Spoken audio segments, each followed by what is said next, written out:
welcome on a repackaged and reinvigorated Guest of the Month. Guest of the Month is that program featuring high-flying individuals who have making huge impacts on humanity. Yes, it was coming your way on a monthly basis, and regularly too, until very recently, when it beat a tactical retreat in order to go back to the drawing board so as to gather more strength, like the proverbial ram that momentarily moves backward. We are now back on the Guest of the Month, stronger and apparently ready to serve you better. Charity, they say, begins at home. So we'll be starting from the home front on the first edition of the rebranded Guest of the Month. When I say home front, I mean Osun State and the media, our primary constituencies.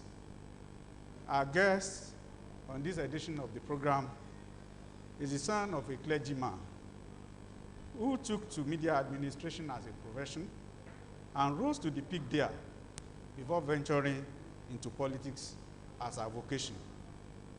He is one of the few professionals in politics in Nigeria. He was the chairman, Bureau of Information, under Chief Bolagi as governor of Oyo State. When the Second Republic was truncated, he went back into public relations and media consultancy, as well as films production. His professional touches made Arelu and Agbari second to none in those days when they were aired on the channels of the Broadcasting Corporation of Oyo State, BCOS.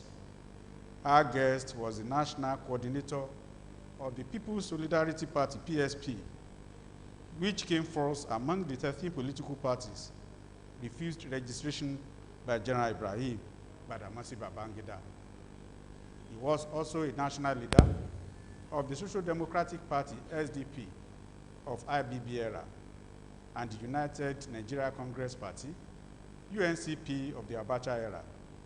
He was a founding member of the People's Democratic Party, PDP, and later Social Democratic Party, SDP.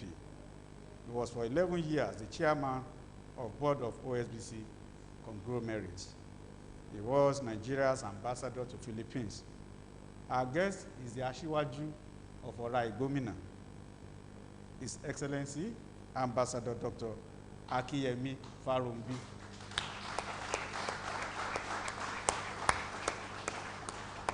Sir, on behalf of the Director General and Management of OSBC, you are warmly welcome, sir. Dr. Farounbi has traveled a long way with Nigeria in our checkered political history for more than 7 decades, starting from the colonial era to the present moment. So our focus on this edition of the program is the Nigerian nation, road to recovery. Here to honor our guest is our one-time president of the Nigerian Guild of Editors, and now the Commissioner for Information and Civic Engagement of Osun State, Mrs. Funke Egbemade. She's here ably represented by the ministry's coordinating director, the face of Osun, Mrs. Olubukola Aderibigbe.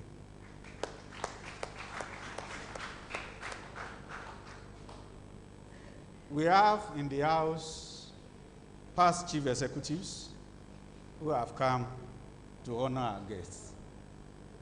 From Engineer Samson Oyebanji, Director General in OSBC, Prince Kayode Adedire, the Pioneer Director General in RRS, and the Prince himself, the first Director General of OSBC, Chief Prince Adeyeye Oyedokun. Kola Olabisi is here. We welcome you. And we have so many others from the academics, most especially Sanu is here, represented by Alhaji Lekan Adiat, and many others. Alhaji, you're welcome. We have Ogunleye Oluwatoyin Yiwande, Sanu women leader, also here. So much about introduction, but let me say the Open Studios Arena here is full to the brim of quality people who have come to take part live in this program. We believe millions of others are joining us on 104.5 FM, channels 113 on Star Times, and 502 on Free to Air, channel 22 UHF Ibokun, as well as online live on osbcng.org/guest of the month. The program is going to be in English and Yoruba, and will go this way. The first segment will be for the panelists to ask questions. The second for those here live in the studios. While the third and last segment will be for people at home, either to join us via phone calls or WhatsApp messages. So mo kí gbogbo wa káàbọ̀ sórí ètò àkọ́tún guest of the month. Pàápàá àwọn àlejò wa tó wà níjókòó tá a lè máa fi hàn níkọ̀ọ̀kan. A kí gbogbo yín pé ẹ káàbọ̀ sórí ètò yìí. Ẹ jẹ́ ká kíra wa káàbọ̀ pẹ̀lú àtẹ́wọ́ tó lóòrìn.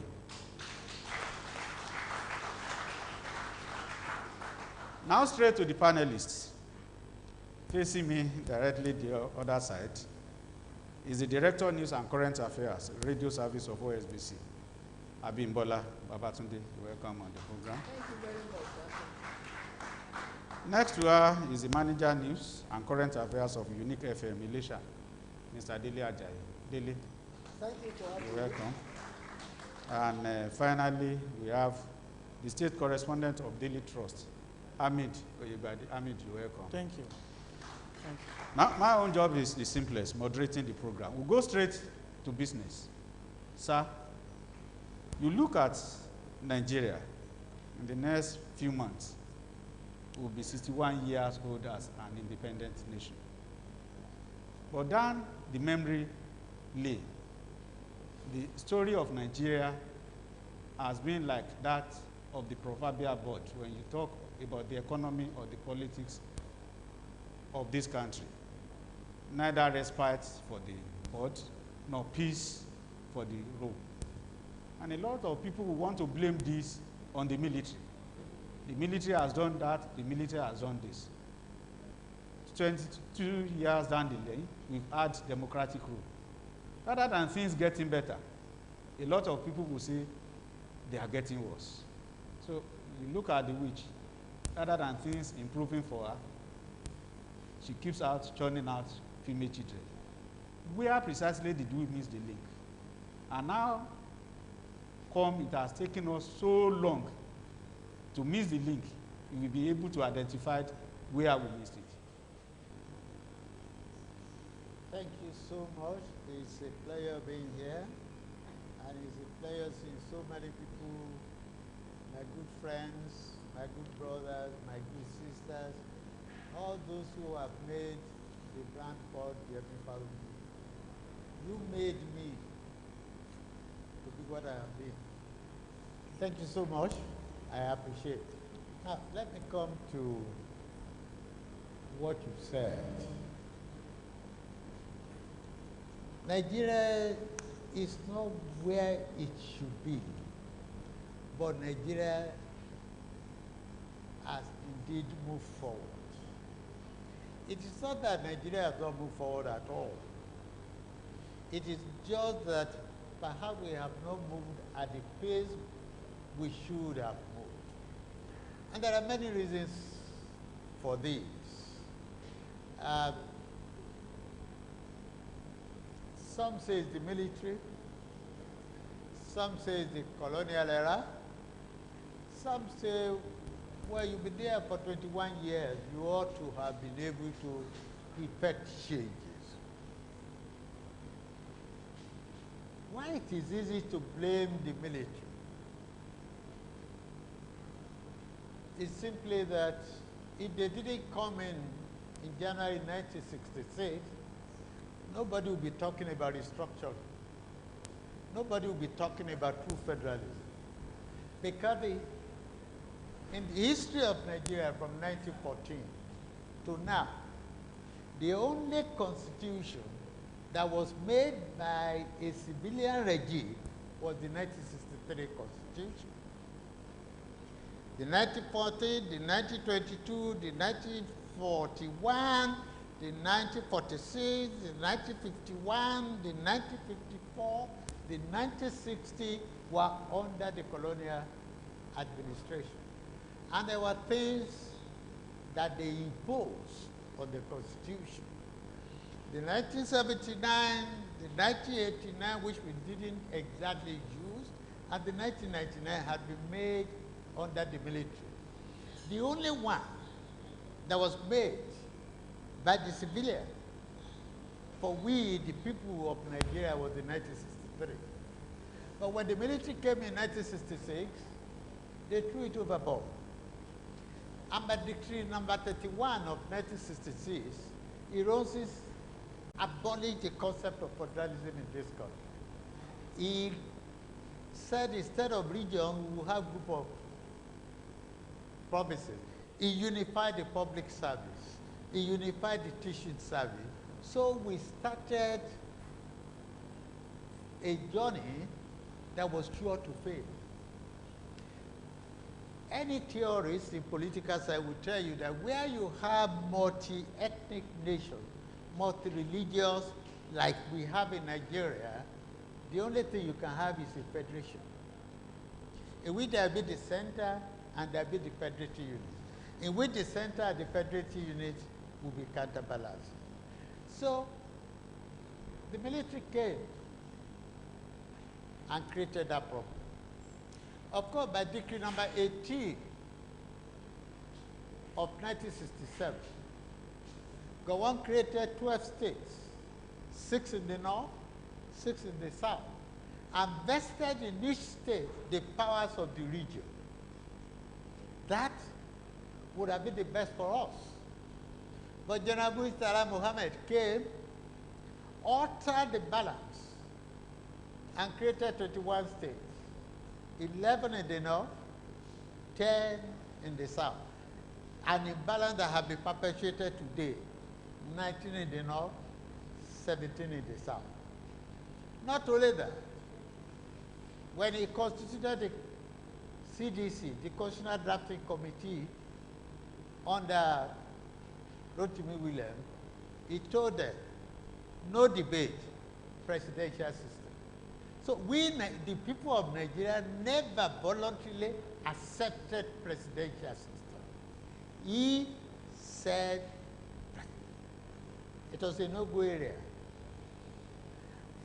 And of course, by the time you had the 1979 Constitution, the centralizing tendencies had been brought in. So we were no longer the federation we were in 1963.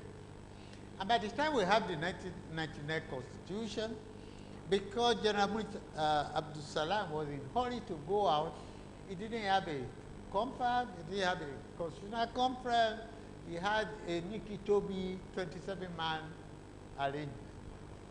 And some people lie by saying that 1999 Constitution is a replica of 1979 Constitution. It's a lie. Because there are major differences. In the 1979 Constitution, appointment of judges in the state for the state high court were vested in the state. In the 1999 Constitution, it was vested in the Nigeria Judicial Council. In the 1979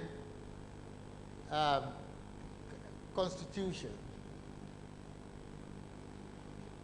there were a lot of things that the states could do, either under concurrent or on other services, but which had now been brought under the center in 1999 Constitution, without reference to us, without asking our views, and the Constitution says, we the people. Now, why has it not been possible to change? Because that Constitution has structural obstacles that makes it difficult to change.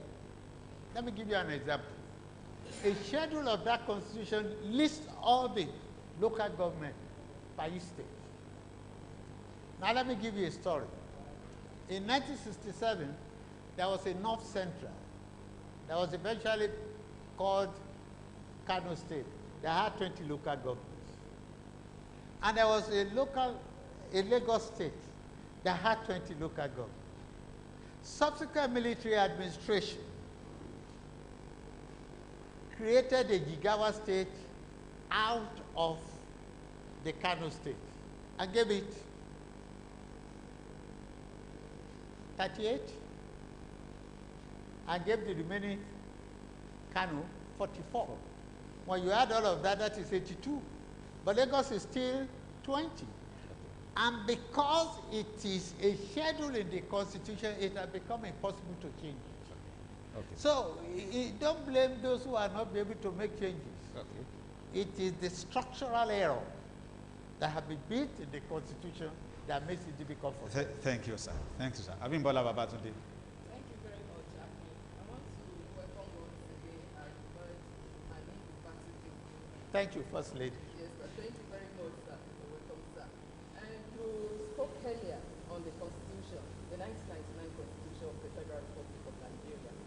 And you know there's this clamor and agitation for a better constitution for the country. You said it's going to be difficult to change. What do you think we should do about it?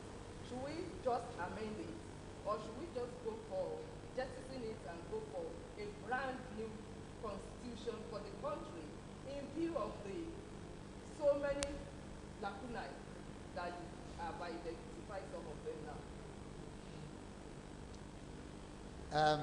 There are many ways to the market. The important is to get to the market. And what is the market?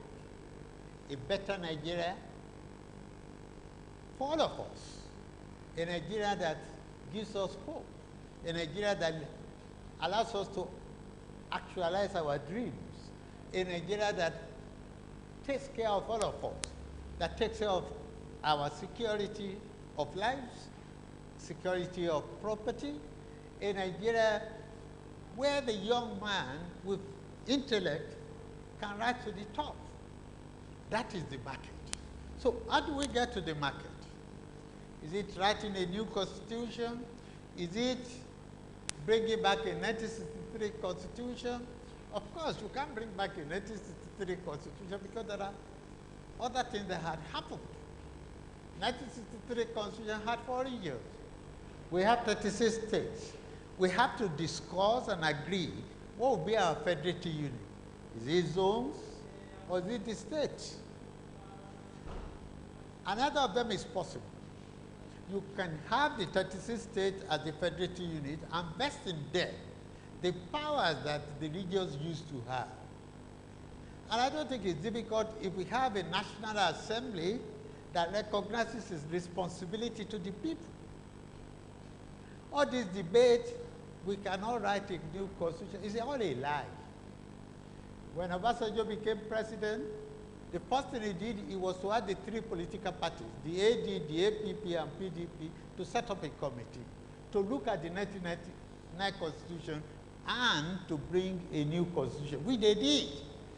And he put that new constitution in the hand of a committee which is set up, Nigerian Something Reform Committee under Jerry Ghana.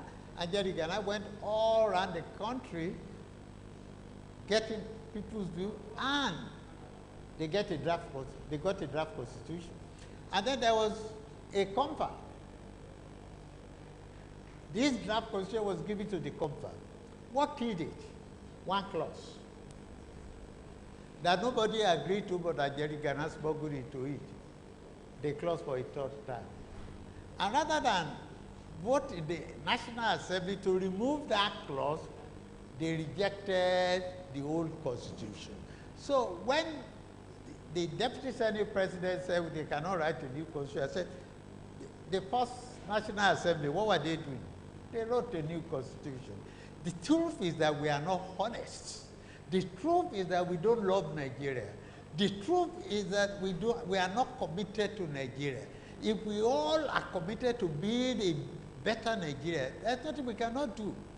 We can put a clause, an amendment clause to the 1999 Constitution and say all the powers of the 36 states shall be what it was in 1963 Constitution. I would have gotten something different. But we are not honest. And why is it? Because some people are benefiting from the imbalance that is there. I mean, a state that used to be 20 local government that now has 82 doesn't want to be equated to Lagos again. And Lagos is suffering. Lagos is really, really suffering. Because when you are sharing this money, you share money to local government.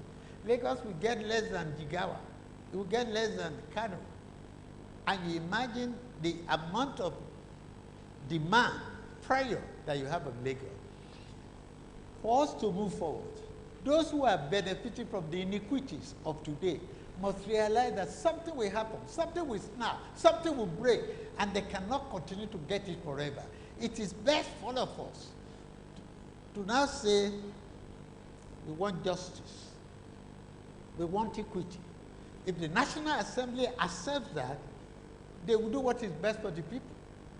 They will not just arrogantly dismiss what the people are saying. They will humility thank the people for the suggestion they are making and incorporate all of this. We can get what we want by writing a new constitution. We can get what we want by changing major sectors of this constitution. All this centralized thing. I mean, sometimes you can't find, there are governors you can't see in their state capital. They're all in Lagos, chasing what? This is the only country that I know where the central government is interested in housing. It has a federal housing authority. It has a federal mortgage bank. You go to UK, you want a house, you are looking for a council flat. Council flat. But federal government is building houses. For who? The citizens belong to the states. Such powers ought to be there. They have a federal Ministry of Agriculture, and by the land use act, the land belongs to the governor. So what are they doing with the federal Ministry of Agric? They have federal health centers. What are they doing with that? When the states have comprehensive centers, primary health centers, dispensaries, maternity homes, what are they doing there?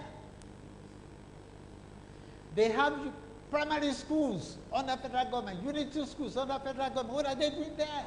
What is their responsibility in there?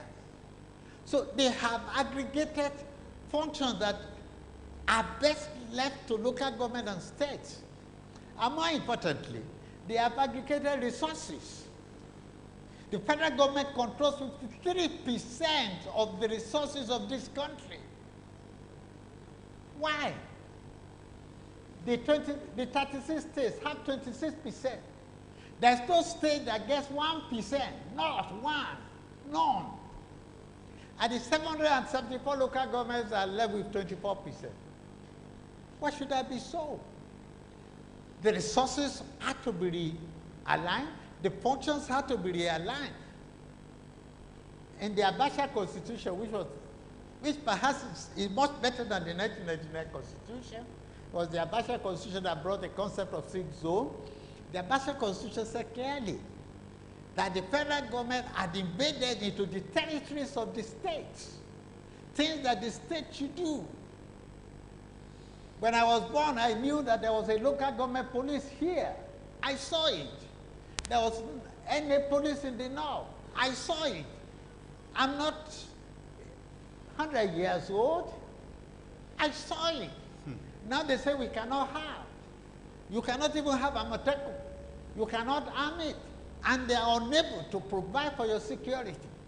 I don't know anywhere in the world you have the equivalent of the Inspector General of the Police of Nigeria, in charge of 1 million square kilometers, 774 local governments, 36 states, 350 ethnic units.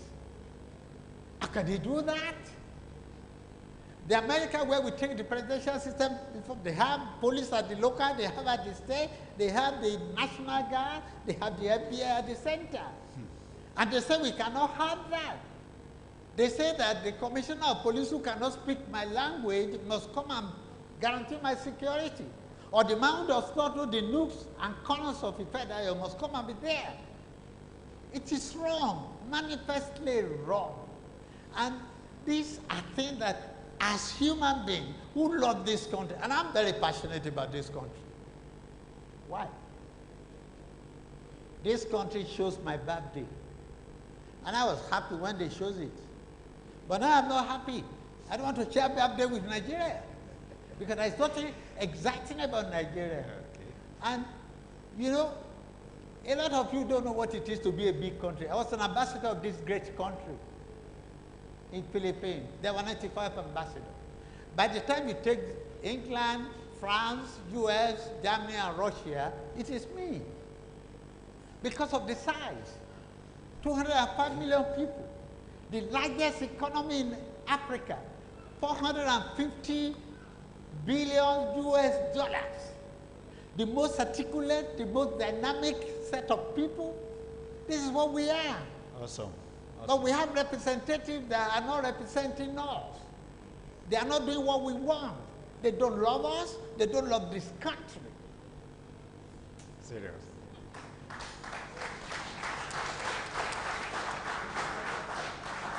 Let me go to Abid Oyebade. Okay, thank you very much.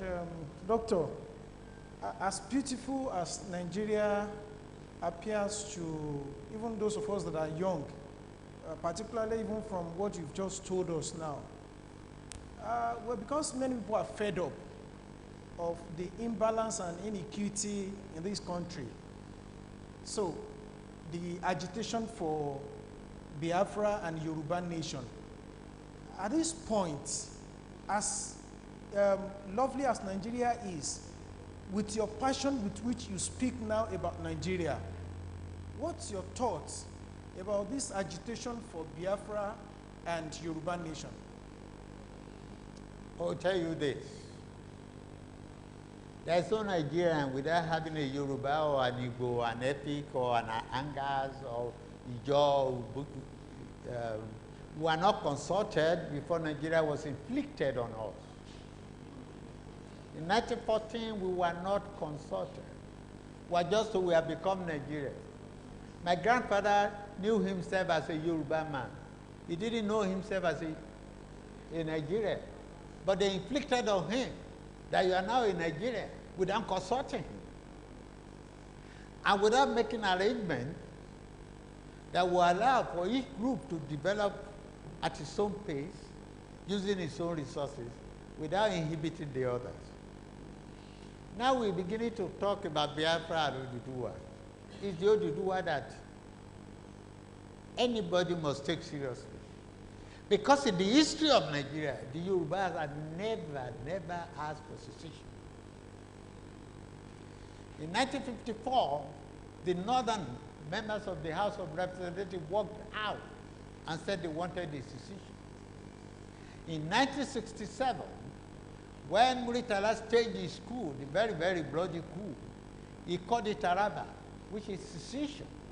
They wanted to go. As a matter of fact, they've sent their families to the north. It was the ambassador of England and US that prevented them from going. Okay? Yoruba never said they wanted to go. The East has said they wanted to go. In fact, we fought a war about that.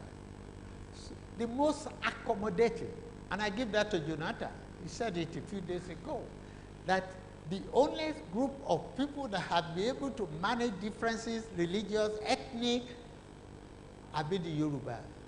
So the Yorubas don't complain. You have the Sabos, we don't complain. We have the Gas, we don't complain. The Igbos are taking over large tracts of land for businesses. We don't complain. We are hospitable. And there is a reason for it. Because when the white man came, they found that the urbanization in Africa, the total degree of urbanization in Africa, the Yorubas had 47% of the urban centers of Africa. And you cannot have urban centers if you don't accommodate. You don't grow.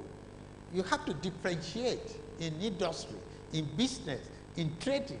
So you have to be able to invite these people. So we've always been like that.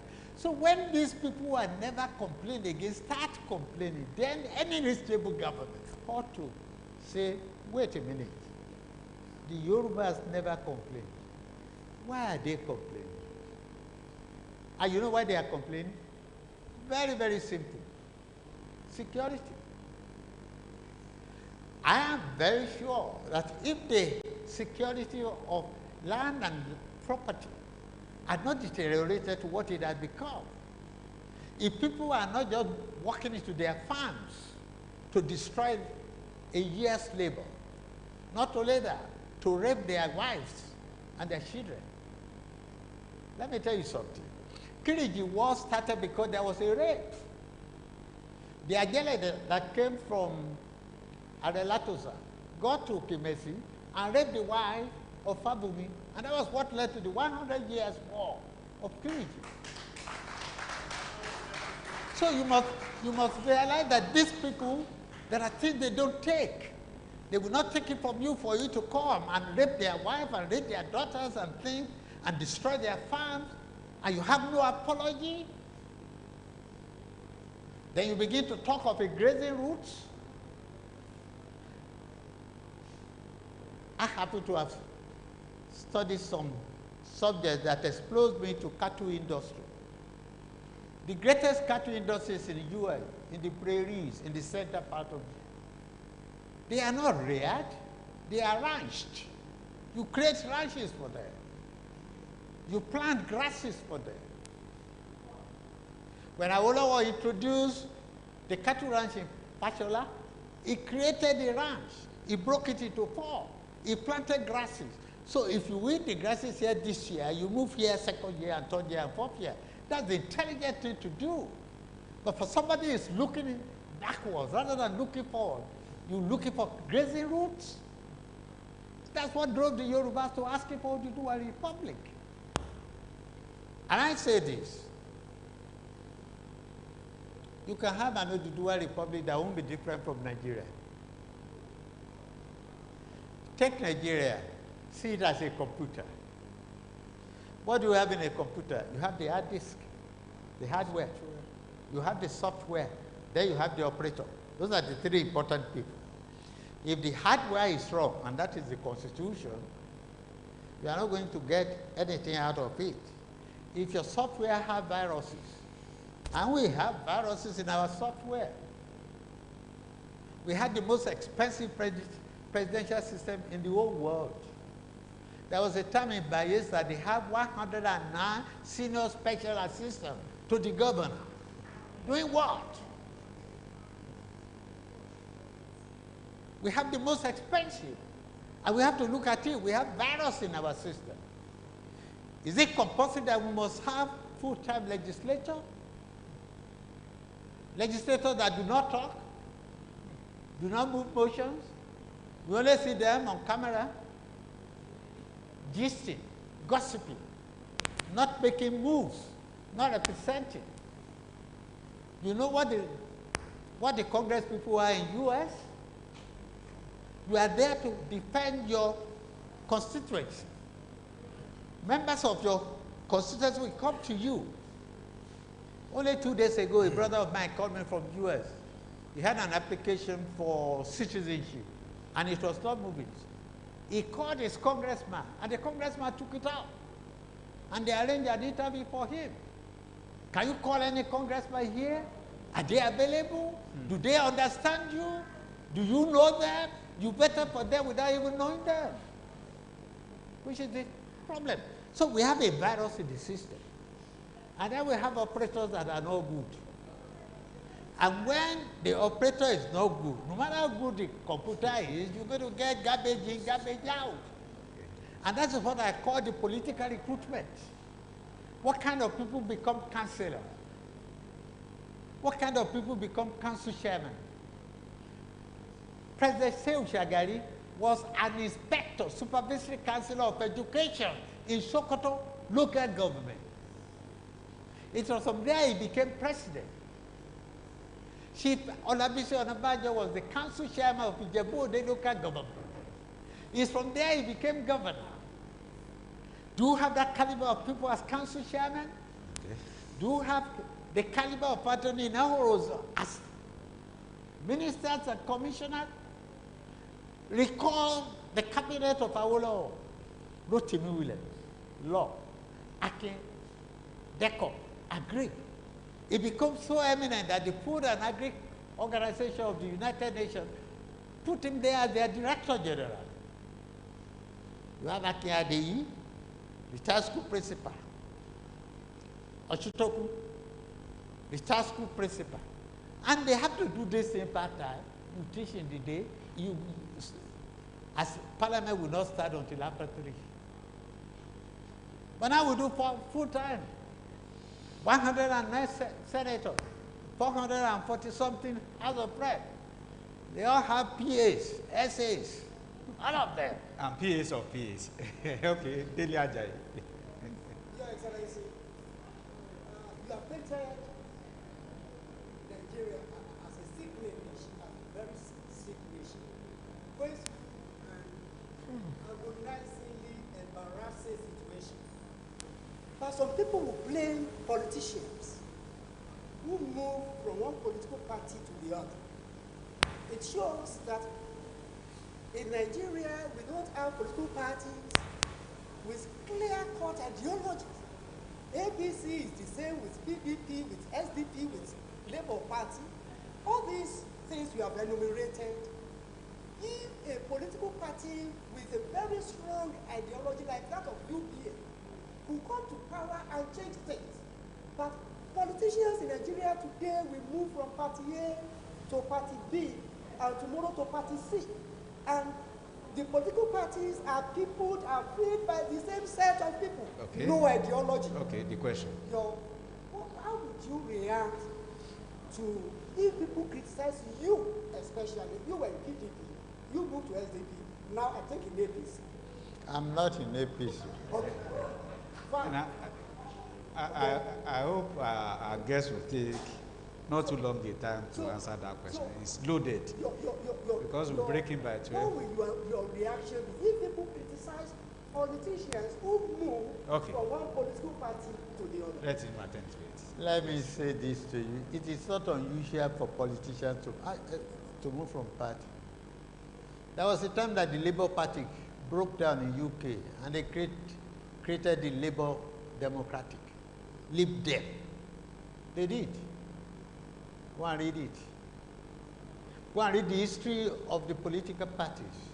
What is called the Democratic Party in US today didn't start as Democratic Party. It broke. And when it broke, and that was late 18th century, then they formed a Democratic Party. It is not unusual. What is unusual is for parties not to have ideological principle.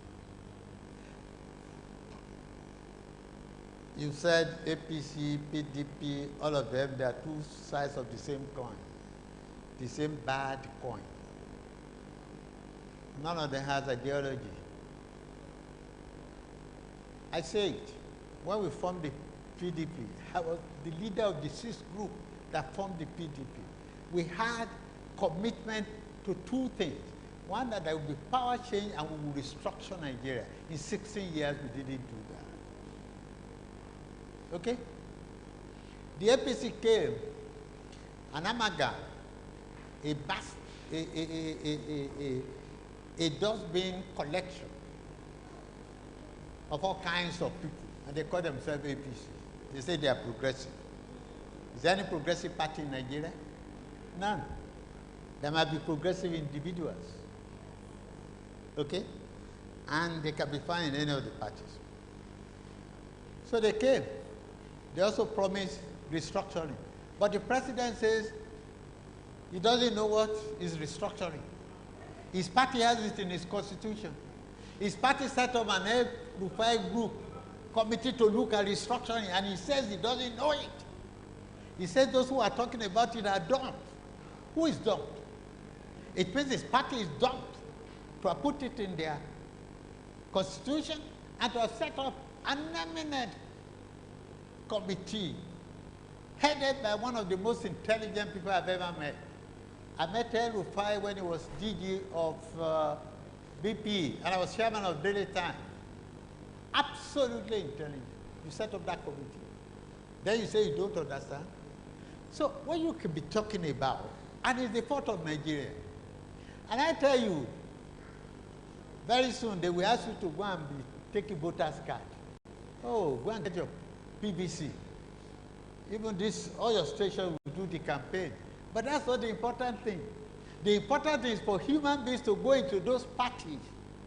Because at the end of the day, you have 6 of one, have a dozen of the other, you take your PVC to make a choice out of Omieko, Ateko. What's the difference? But you have to go into the parties. Those of you who are intelligent, those of you who are knowledgeable, those of you who are resourceful, those of you who have love for this country, go into the political party and take over the ownership of the party, so that the candidates that will be nominated, who will be the operators of the computer, can be good people. So I have no problem with the politicians. They tell me that the politicians are the problem. What of you who elect them? You are no problem. You are all vicariously responsible. When you elect an effective man, you start complaining about him. And because he knows that you are insignificant, he can cross from one party to the other without discussing. Now, you want to ask, what was my problem with PDP? Eh? Simple. Lack of internal democracy. Very simple. We went to a national convention where some mafia took over. Now I'm a party to that. That's what the PDP we created. Okay. And you know what happens? Those who create the party are no longer the ones running the party. Those who formulated the policies of the party are not involved any longer. So those who are running, they don't know the dreams, they don't know the vision, they don't know the ethics, they don't know the ideology. So they do whatever they like. A round of applause for our guests.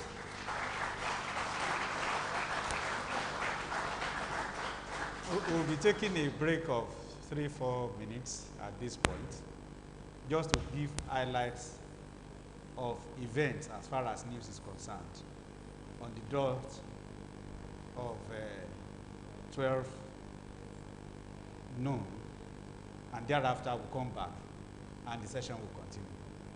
Thanks for being with us.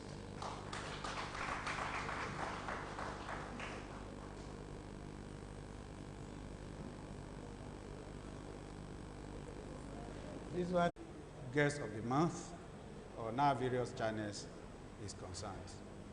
Like I said at the beginning, the program is bilingual. So we have options of asking our questions either in English or in Yoruba. So we'll be opening this segment of the program with a Yoruba question, and I will be asking it. Lẹ́ẹ̀kan sí ẹ káàbọ̀ àlejò wa. ẹ ṣe pọ̀. Òjò ti ń pa ìgúnbọ̀ ọjọ́ ti pẹ́. Tí ẹ bá wo orílẹ̀-èdè Nàìjíríà, nǹkan ò fara rọ. Oríṣiríṣi èèyàn ti sọ. Ibi àwa dé dúró lọ́wọ́lọ́wọ́ ni ó dàbí pé ọ̀fọ́n ti tọ̀ sí gbẹ̀gìrì. Olúkálùkù kẹ́kọ̀ọ́ ẹ̀ lọ́wọ́. Yorùbá láwọn ń fẹ́ Oòduà nation. Ìgbò padà sí Biafra. Middle Belt pàápàá kò fara rọ. Ó ti dé abala ibì kan tí àwọn ará òkè ọya wọ́n ní kán fún àwọn Biafra lómìnira bọ́n bá fẹ́. Bàbá wa padà sílé tá a wo Yorùbá, oríṣiríṣi ẹgbẹ́ ló dìde. Yorùbá kọ̀yà, àgbà Yorùbá, tọ̀tún tòsì. Ńbo gan la wà gẹ́gẹ́ bí ẹ̀yà, gẹ́gẹ́ bí ìran Yorùbá lórílẹ̀-èdè Nàìjíríà? Nǹkan kan tó dá mi lójú ni wípé ọlọ́gbọ́n ni Yorùbá. Yorùbá sọ wípé Yorùbá dọ̀bálẹ̀ inú ẹ lóṣù.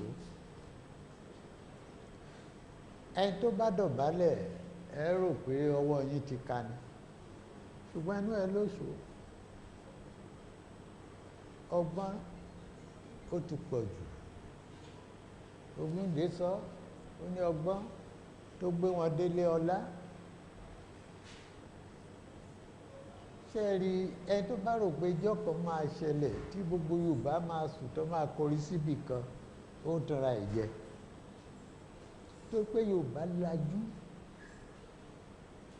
Kí òyìnbó tó dé la ti ń ṣe ọkọ́, la ti ń ṣe àdá. Nǹkan tó ń pè ní iron and steel àwa ti ń ṣe. Kí òyìnbó tó dé la ti ń ṣe brass tá fi ṣe Ifẹ̀ bronze. Kí òyìnbó tó dé la ti ń awá orin òwò rí. Àwa ń wọ aṣọ ni, àwọ̀ sányá, àwọ̀ àlálù, àwọ̀ ẹ̀tù, àwọ̀ kí ìjìpá. Kí òyìnbó tó dé ní Yorùbá ó ti ní aṣọ iṣẹ́, ó ní aṣọ ìgbélé, ó ní aṣọ tó fi ń lọ síta, ó ní aṣọ tó fi ń lọ sí ayẹyẹ. A ti lajú tó pọ̀. Ṣé mọ̀ bá ṣe pariwo Awólọ́wọ̀ tó yìí 1959 election, 52 nínú 100 Yorùbá ló dìbò fún Awólọ́wọ̀. Nígbà ṣe ń sàtó yẹ kí a tó rí 100 nínú 100 tó dìbò fún Awólọ́wọ̀ 1979, yẹ di pé kò rọrùn láti kó gbogbo Yorùbá sínú àgò kan. Ọ̀pọ̀lọpọ̀ ọgbọ́n pọ̀, bọ́gán kan tó ń ṣe gbogbo wọn ni pé ọjà kan náà fẹ́ lọ, ṣùgbọ́n wọ́n mọ̀ pé oríṣiríṣi ọ̀nà ni wọ́n lè pàdé ọjà yìí. Kí ló ń dùn Yorùbá tó Yorùbá ò lóun fẹ́ yarí? Àwa ni ẹ̀yà kan ní gbogbo Nàìjíríà tí ò sọ wípé a fẹ́ ya kó tó dà àkókò tí a dé yìí. Ṣùgbọ́n nígbà tí àwọn kan ń wọlé wá sí oko àgbàdo wọn á sì jẹ, oko ẹ̀fọ́ wọn á jẹ, oko iṣu wọn á jẹ, oko gbàgùdá wọn á sì jẹ. Tó bá wá jẹ báṣubàṣu tán, wọ́n wá mú ìyàwó àtọmọ, wọ́n á wá fipá bá wọn lò pọ̀. Ẹ wá ní Yorùbá kó dákẹ́. Ìjà kan tí Yorùbá jà rí nítorí ìfipá báyàn lò ló dáa. Eléyìí tá à ń pè ní ogun Èkìtì parapọ̀ àbí tí táwa ń pè ní ogun Kírìjì. Ipá náà fi bá ìyàwó Fábùnmí jà lò pọ̀, òun ló dìjà.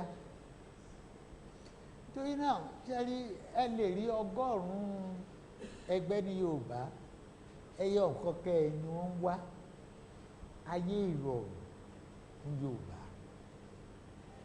Yorùbá òun dúró fún ìjọba. Yorùbá máa ń ṣe nǹkan fúnra ẹ̀ ni. Bọ́n wọ́n ti wá bá wa débi tó jẹ́ pé gbogbo nǹkan tó dáa jù nílẹ̀ Yorùbá àná ló wà. Wọ́n ti wá bá wa débi tí àráyè tẹ̀síwájú mọ́. Àwa la kọ́ kàwé, a lọ kádà skul lẹ̀. Yorùbá òun ṣerú yẹ.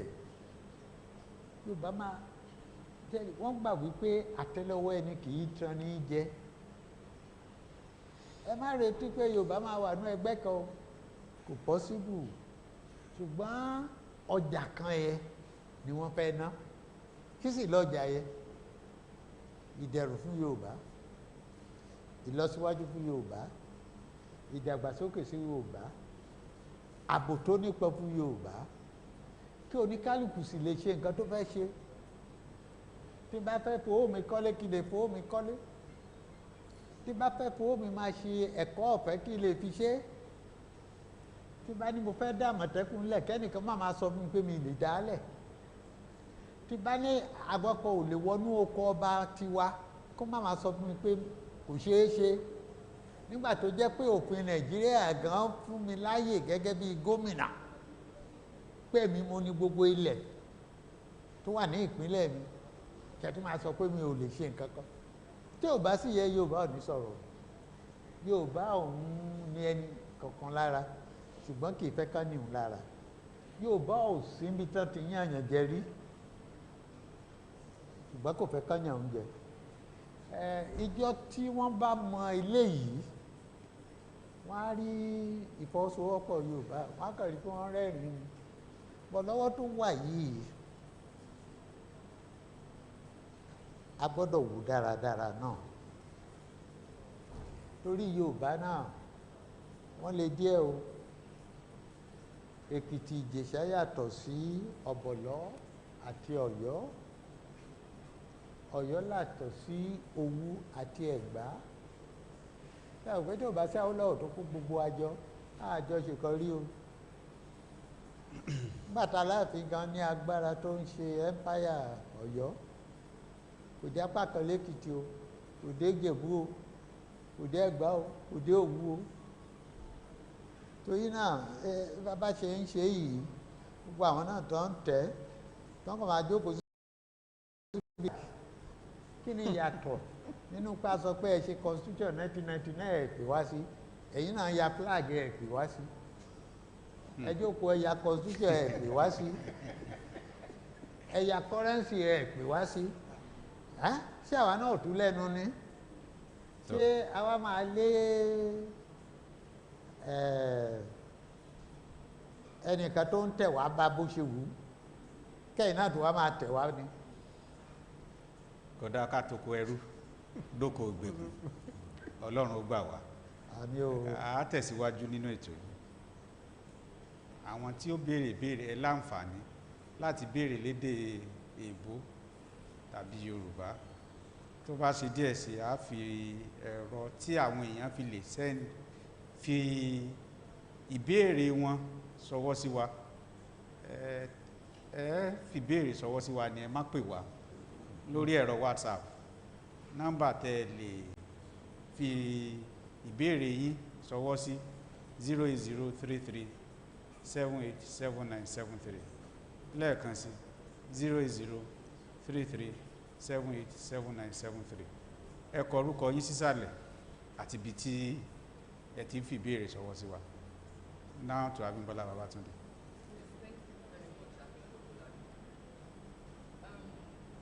This year makes it 22 years of uninterrupted civil rule, which we call democracy in the country. And it also marks the 20th year of Nigeria's commitment to the Warsaw Declaration. The Warsaw Declaration has to do with democratic principles. We have 19 democratic principles in the Warsaw Declaration with the broad theme of peace, development, and human rights. How are we faring? Is everything peaceful in the country? There are gross violations against fundamental human rights as enshrined in the 1999 Constitution.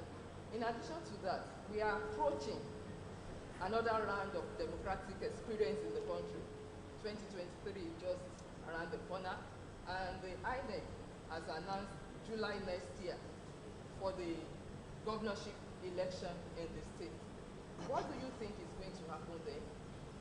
Is there a way out of all these problems with democratic principles? Ẹ ṣé púpọ̀. You have said it. We have civilian rule. 22 years of civilian rule. We don't have a democratic rule yet. There are pillars that you need for democracy. You need a strong and good executive.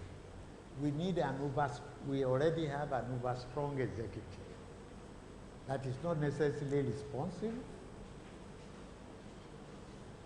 that does not necessarily have integrity, that does not necessarily have the capacity to be attentive to the people. That's one pillar. You need a credible opposition. For you to have democracy, there must be a credible opposition, a government in waiting. Do you have one? The last time we ever had a credible opposition in this country was with Awolowo. In 1983, he told Shagari, he said, this economy will crash. And if you don't want it to crash, these are 13 things you should do. And opposition does not just criticize, it offers alternatives. Because the people at the end of the day are supposed to make a choice between government and opposition. But what do we have? A rabble-rousing opposition, noise-making, offering no alternatives, intelligent alternatives. Second pillar. Third pillar, you need a legislative that is doing its work as true representative of the people. I've said it. When last did you see your congressman, your House of Rep, or your senator? When last? When last did he organize an event to report back to you what is happening and to ask you what he should do? So we do not have a national assembly or a state assembly that truly represents. In fact, some state assemblies are just there in name only, but not in deed and in truth. They are mere rubber stamps of what the executive wants. Then you need an independent and fearless judiciary. The judiciary that calls a governor a kabiyesi,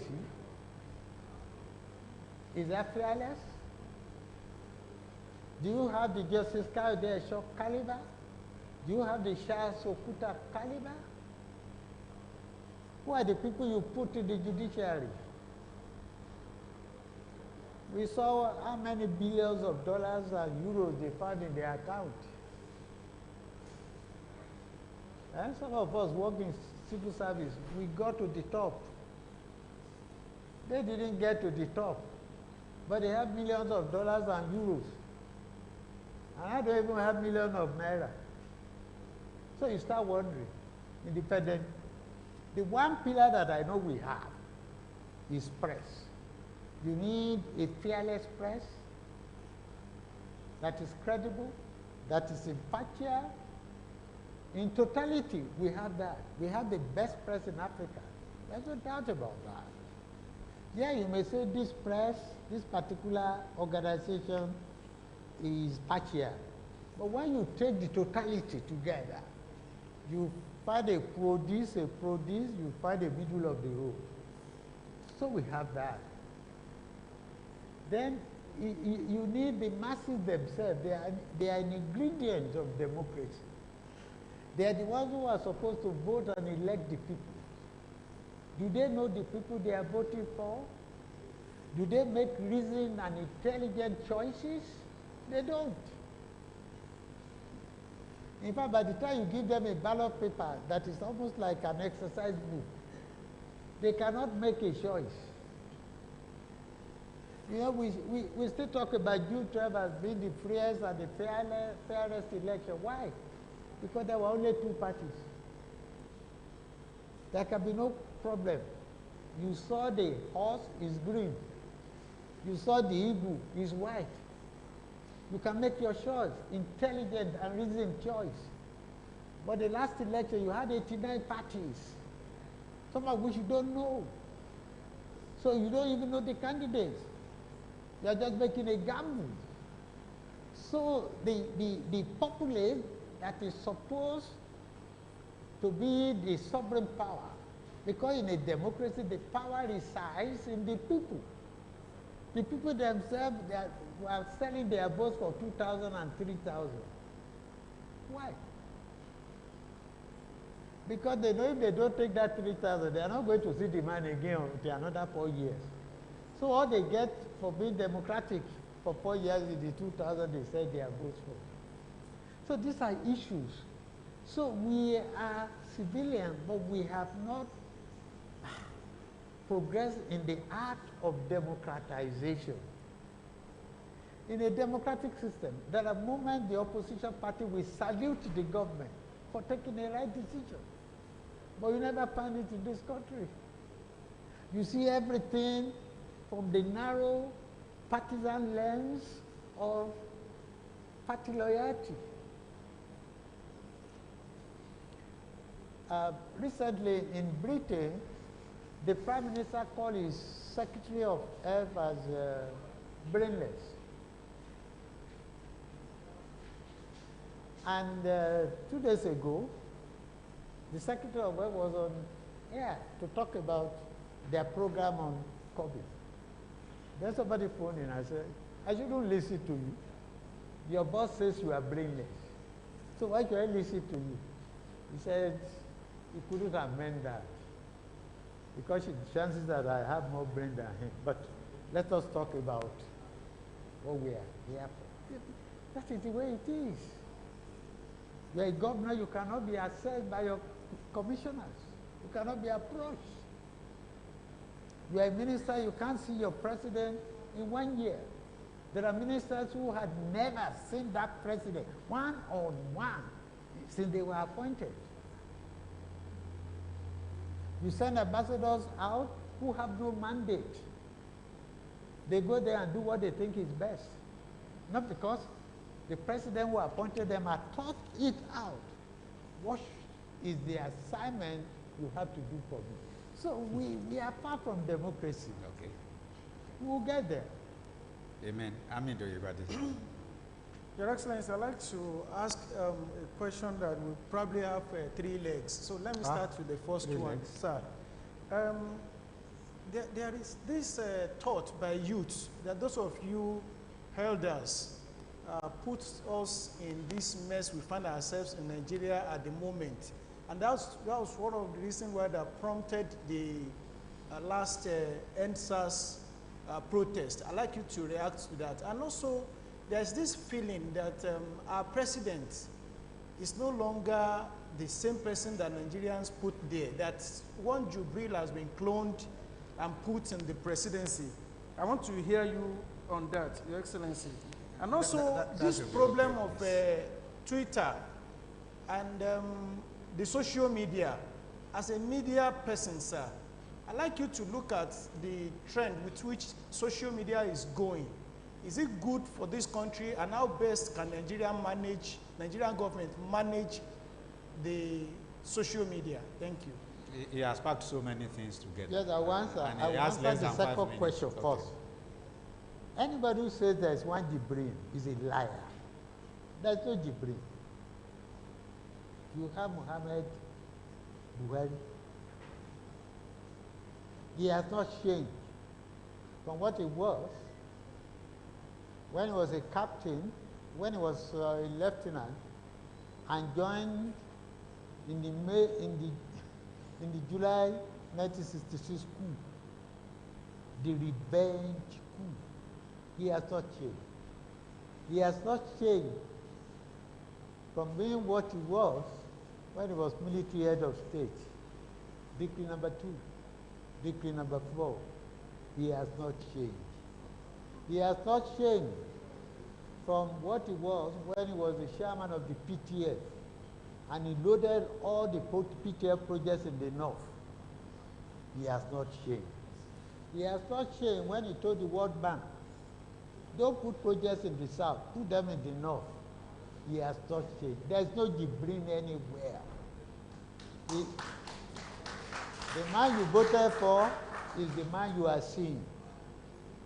It is you who did not do your due process. When he said he would give you security, did you ask him how he would do it? When he said he would give you, he would reform the economy, did you ask him what he would do?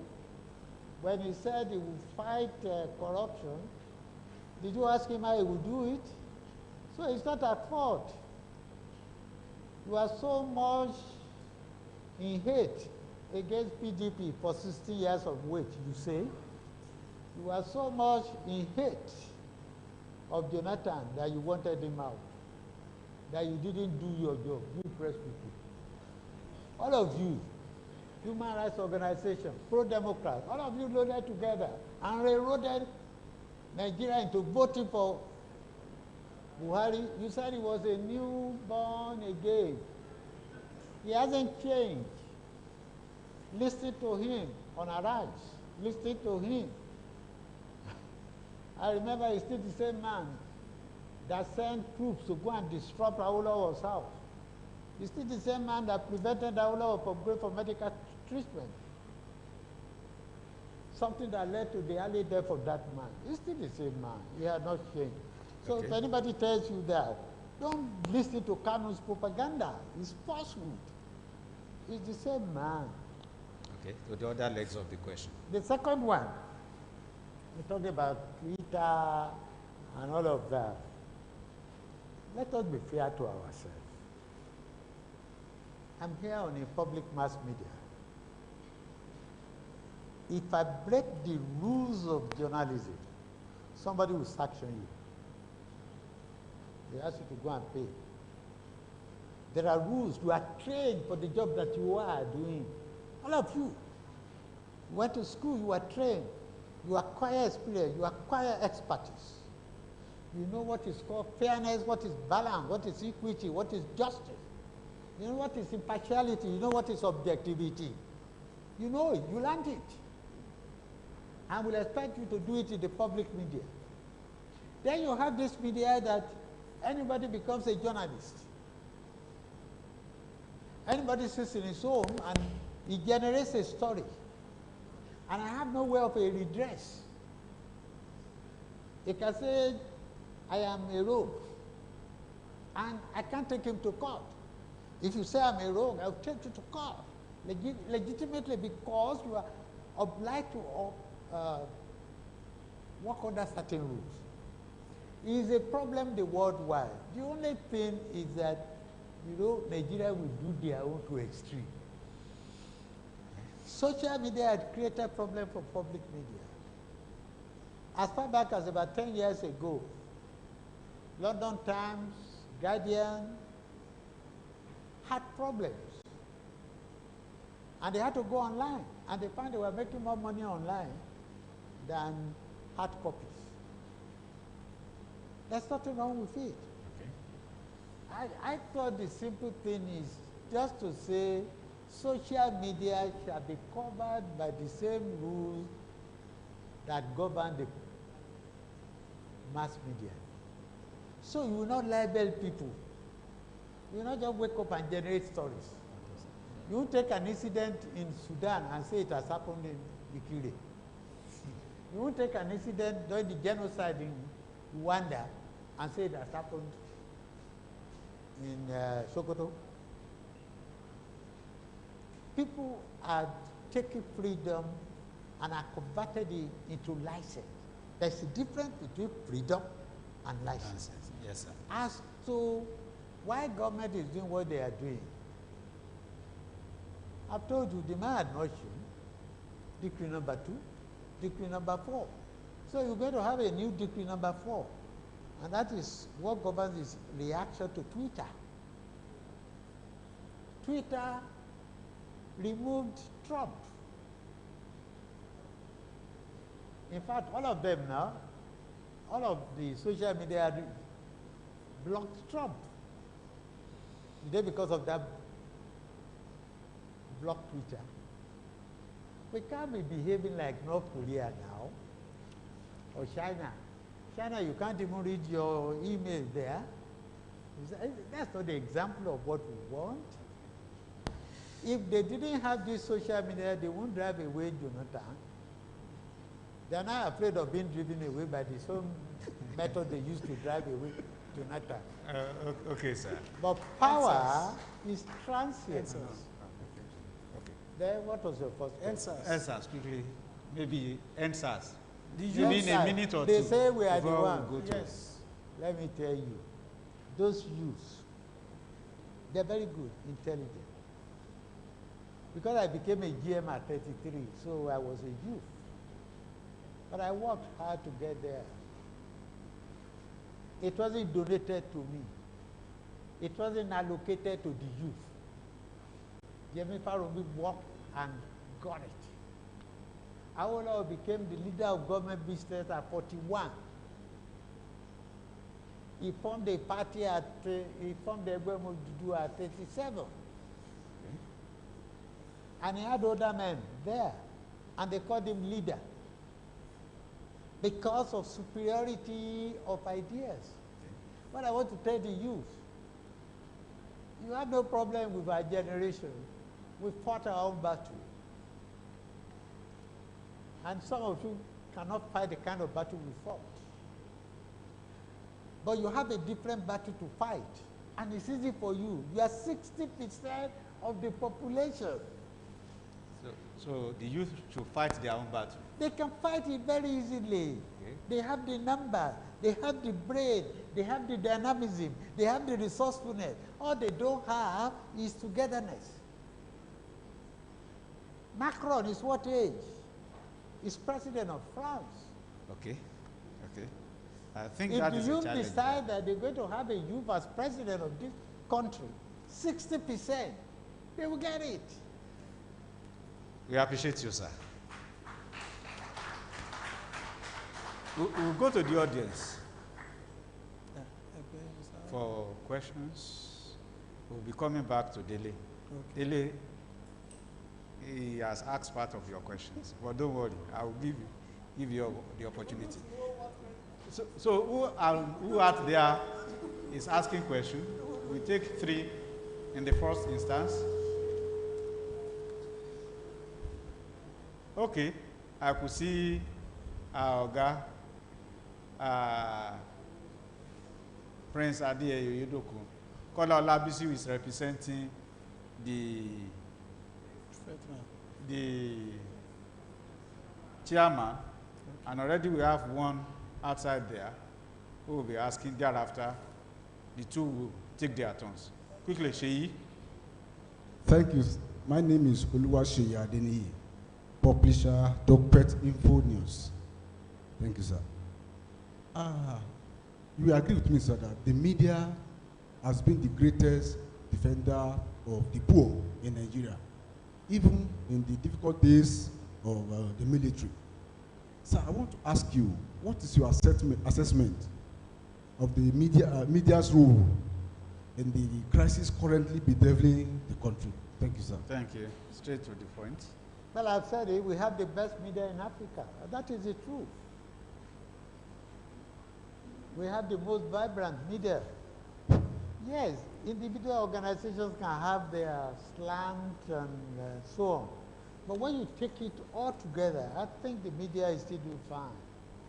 In fact, without the media, only God knows what we would have had in terms of development, in terms of democracy, and so on. So I always salute the media. Without them, we won't have independence. Without them, we will not have driven the military away. And without them, we will not be able to sanitize these politicians, we politicians. So we need you to do more to sanitize the system. But you are doing well. There's no doubt about that. Let's celebrate ourselves with a round of applause for the media. Kola Olabisi. I'm Kola Olabisi, representing the state chairman, caretaker chairman of APC in the state, Prince Kwega Famodu. So my question goes thus. I need from you, sir, holistic appraisal of Freedom of Information Act 2011. Simple as that, sir. Come again. Your appraiser, your holistic appraiser of Freedom of Information Act 2011, sir.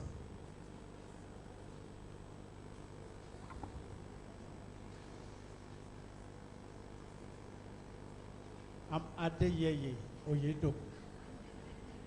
Where did we get it wrong? 1979, Obasanjo fashioned out a transition program and said the best candidate might not win. And for the simple mathematics at that time, you people were running here and there. What is 2/3 of 19 states, including Professor Ayodele Awojobi? You did not get the answer. Where did we get it wrong in this country? Okay. As an assessment of Freedom of Information Act of 2020, and this So one. I can take those two together. Yes, sir. There is nothing to assess on the Freedom of Information Act. We all fought and struggled for it. When we were fighting for it, and I used to say, the Freedom of Information Act is not for the press. Because the press knows how to get whatever information they want to get. They can get it, no matter where you hide it. There's somebody who defines news as something somebody else doesn't want people to know. But here you get at it. So the media had no problem with freedom of information, but it was meant for the people. It was for the people to ask from the government, why did you give this contract? Why did you give it to this man? Why are you not doing this? But Nigerian populace, they are sometimes, as that boy who rides a motorcycle will say, they are mumu. So they have not used it. They've not used it at all. We've not had an instance of somebody who asked something under the Freedom of Information Act and it was not given. No. We fought for something for the people. It's not for the media. At the time they were opposing it because of the media. You can hide wherever you are. The media will get it. That's what they are trained to do. But since we've done it, the Nigerians themselves, for whom we fought, so that they can have this freedom of information, they have not utilized it at all. Second one, where did we get it wrong? And 2 thoughts. 12 to 3rd Falava. I was in the heart of it. Because I brought Professor Ayodele Ojami onto NTB Ibadan, that covered Lagos there, and improved it. And I brought the Public Enlightenment Director of the then NEC, I think NEC they call themselves, who at, in an interview on NTB Ibadan, said 2 tours of 21, I think it is. 19. Who said 2019 is 13.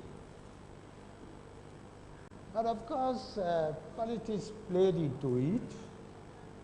And 2013 became 12 states plus a portion of Gongola.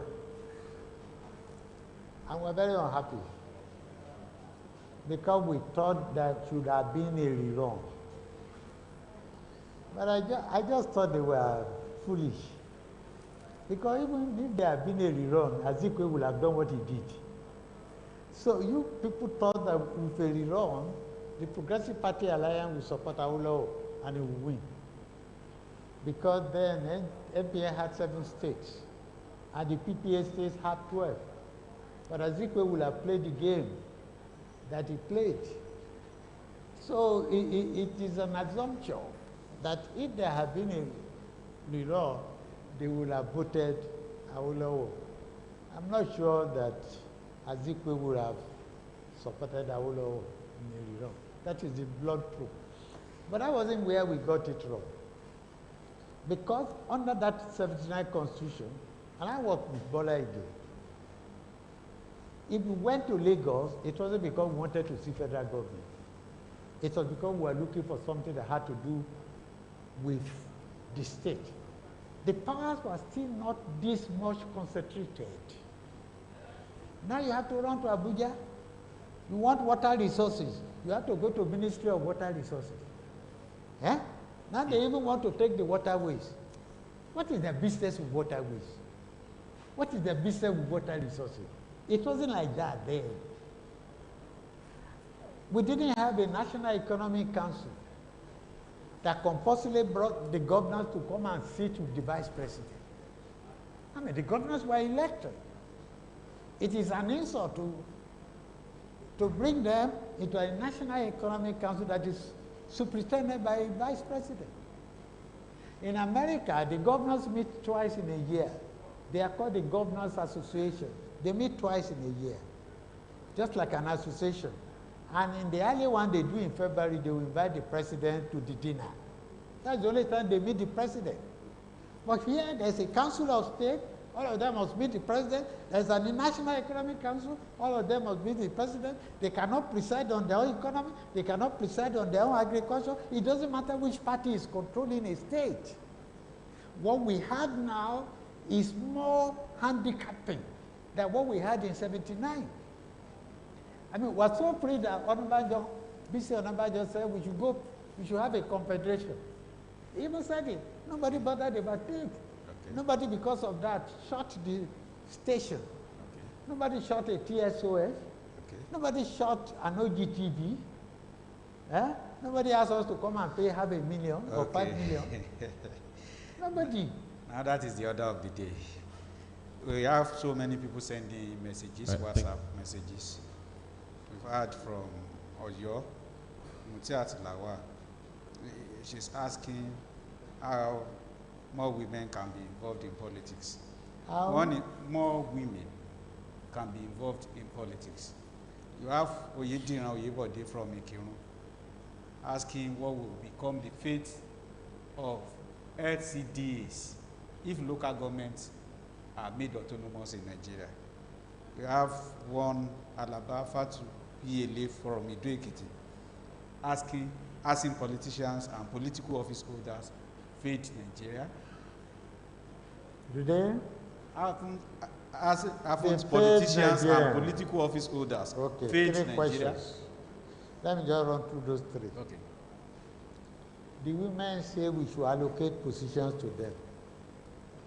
They say there is a Beijing conference.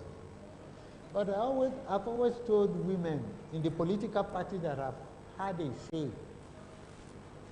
I said Golda Meir became Prime Minister of Israel not by allocation, but by performance. Bhutto became in an Islamic conservative society of Pakistan. Bhutto became a Prime Minister not by allocation, but by effort.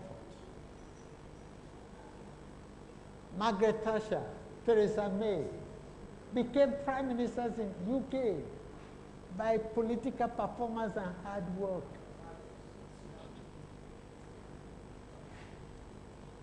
Indira Gandhi was assaulted, was insulted, was imprisoned, but she became a Prime Minister in that large country called India, not by allocation.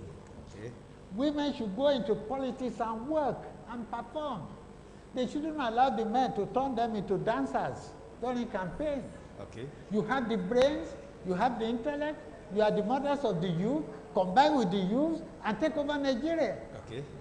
But for you to think that we should just allocate, we must give you 1/3 of the seat. Okay. Is it the one in my own local government that you will give? Okay. I had a woman in my local government who had succeeded. Yeah. She was young, and we supported her. She was chairman. She was in House of Assembly. We do, but we base it on performance. Okay. The second one was LCDA and local government autonomy. You see, the problem is in any federation there are only 2 tiers: the center and the federating unit. But somebody told me there is now a 3rd tier in the federation. It should be the business of the state. How many local governments he wants to create? If you want to have 20 LCDA, then you have it. But in the constitution that we have now, and that is why all of you who are in LCDAs ought to rise up. Those of you in local government, somebody told you that the governors are taking your money and they are inciting you to get your governor. Politics, diversion of attention from the main issue to irrelevancy. What has autonomy of local government got to do with the fact that we are not running Nigeria well? What autonomy does the federal want to have independent of Osun State? Okay. Okay. They want to have an economic policy that is anti-Osun State's economic policy? Serious one there. We have less than 5 minutes to go on the phone. Have we failed? Have the politicians failed? Yes and no. Okay, sir. This one, we never touched it. It's coming from one Tony. is sending the message from Malta. He asks you, he says, Nigeria's foreign policy under Buhari, what is your assessment? Foreign policy. Anyway, we've been lucky. At least we got additional to be made president of ADB, and we got, we are no longer reckoned with. We are being toyed. We are not the power that we used to be. Nigeria was a power. Nigeria was the spokesperson of Africa. If you wanted to deal with Africa, if you haven't heard from Nigeria, things are not happening. Okay. But okay, it's not like that now. We'll take one or two more questions from the audience. The students who are here. Okay, quickly, let's have one of you. Straight to the question.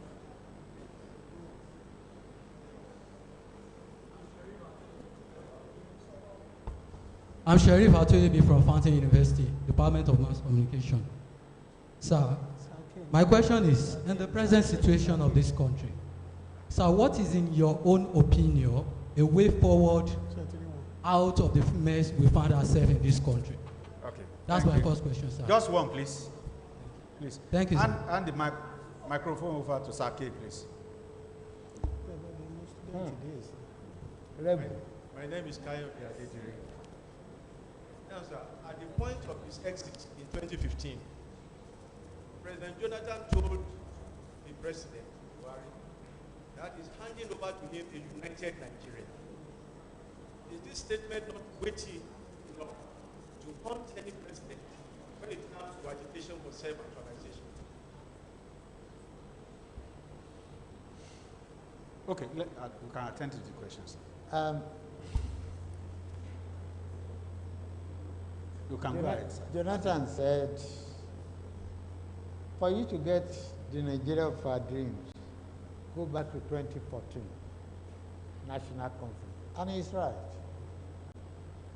I've read all the 600 resolutions, and they were unanimous. It wasn't majority vote, it was unanimous. If we implement those 600, we won't be here talking about the way forward. We will be assessing results. Okay, sir. Because in like state police, things that reducing 53% to 40%, giving states more money, all of that were taken care of. Okay, sir. And I think if this president wants to be remembered for being the greatest president ever, he should go back to 2014. Okay, sir. It doesn't need a new conference. There are solutions in the 2014 that doesn't require parliament. Share executive orders, Okay, and it sir. will happen. Okay, sir. Okay. After that, Muideen Adeleke. Then we are done with questions from the audience.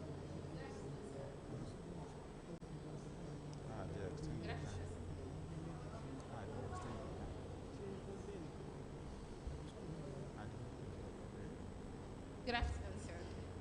I am Olafide. Please speak out. University. I am Olafide Zainab from Fountain University, mass communication student.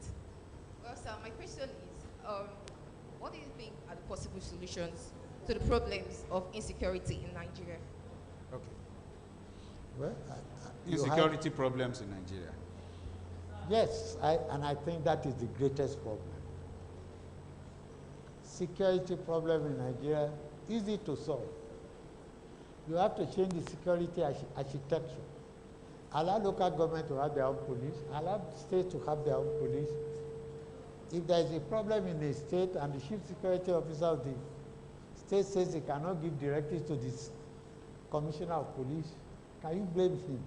So rearrange the security architecture, and I don't think that should be difficult. You can have local government police, you can have state police, but of course you have to take the money from the center and bring so that they can run it. The way forward for this country really is to rearrange it, the structure. If you rearrange the structure, if you take more money from the center and give the states and the local government, and give them the responsibility that they should run, this country will be very, very good. Thank you, sir. Bukola Aderi Brigade, coordinating director, Your representing Excellency, Information sir. Commissioner. Please. Yesterday was the celebration, the grand finale of the celebration of the Civil Service Week. Now, you have been a civil servant, one way or the other. You have worked with a civil servant, and you are a state man in Nigeria. Now, Alex Kwame said something in one of his write-ups. He spoke about the indispensability of the civil servants in nationhood. Now, as somebody that has worked along with a civil servant and been a civil servant, some of the corruption cases, some people have said that we cannot isolate civil servants from the myriads or plethora of corruption cases that we have in Nigeria. In your own opinion, as a retired civil servant, as somebody that has had the opportunity of working with civil servants across the board, what's your opinion of Nigeria civil servants in their contributions to nationhood? Okay, we need a quick one from you, straight to point. I didn't get Your that Excellency, sir. Civil service and their role, If you, sir, as far as corruption is concerned. if you are given the opportunity to govern Nigeria, what will you do to ensure that what our people really love, what they have passion for, that is sports, is giving a new lease of life? How will you leverage on the sector to develop Nigeria further? Thank you. Okay, that's all from the audience. No more question. The first one has to do with civil service and their role in endemic corruption in Nigeria.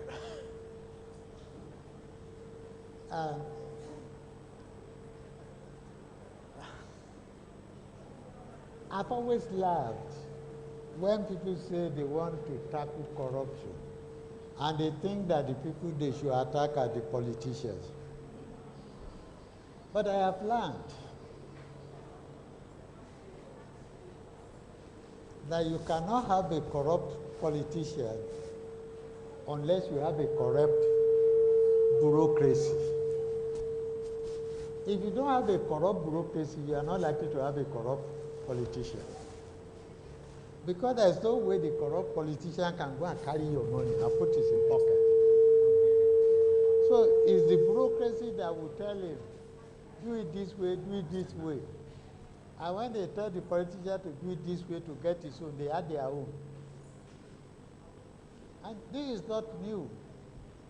When we had the super pump sets, under Gowon era, and Muritala came and he started sacking people. He was sacking the civil servants because of the corruption.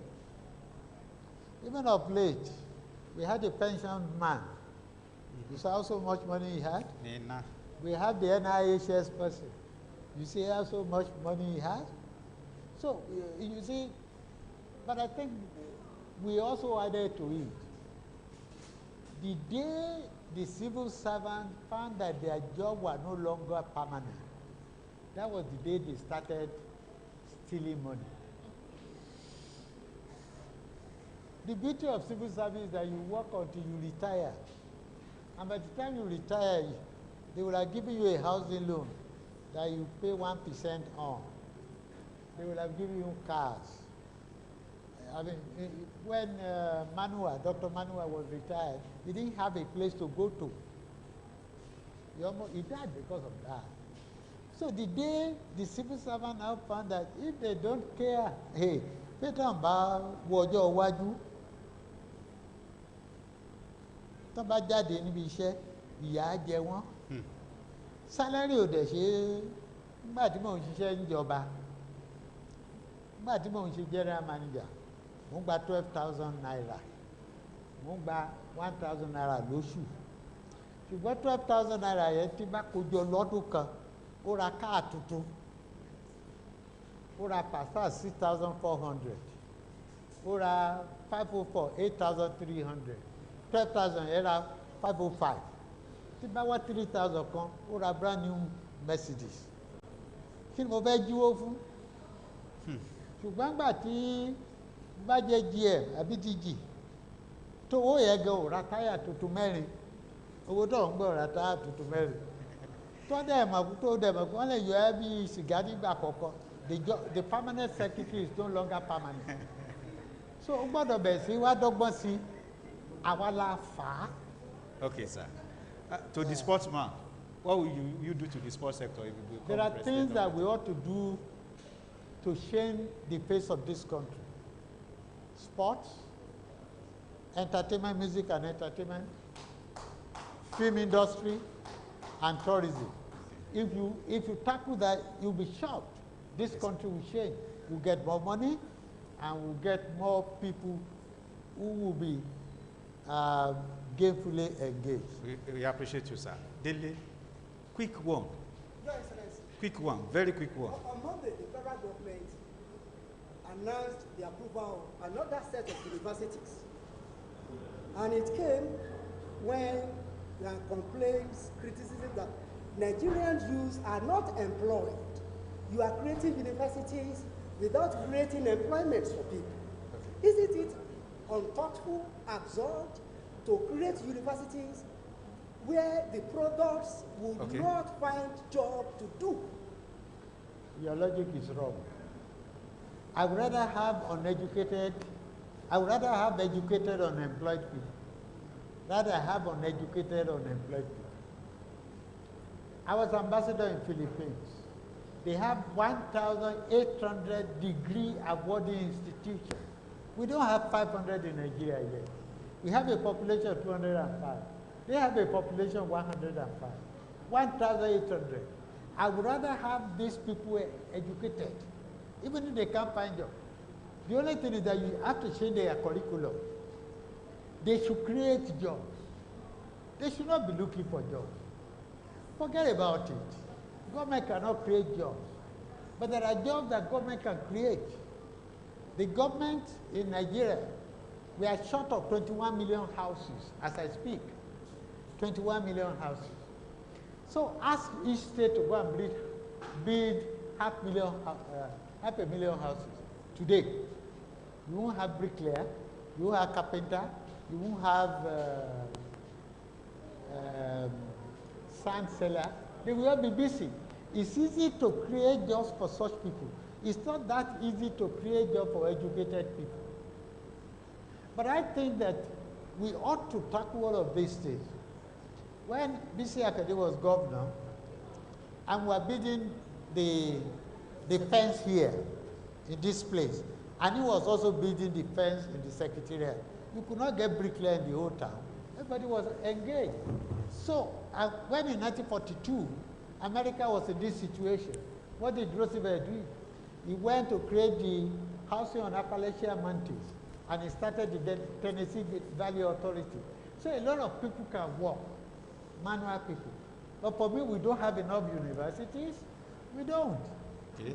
Last jam, 1,700,000 people did last jam. Only 500 got admission.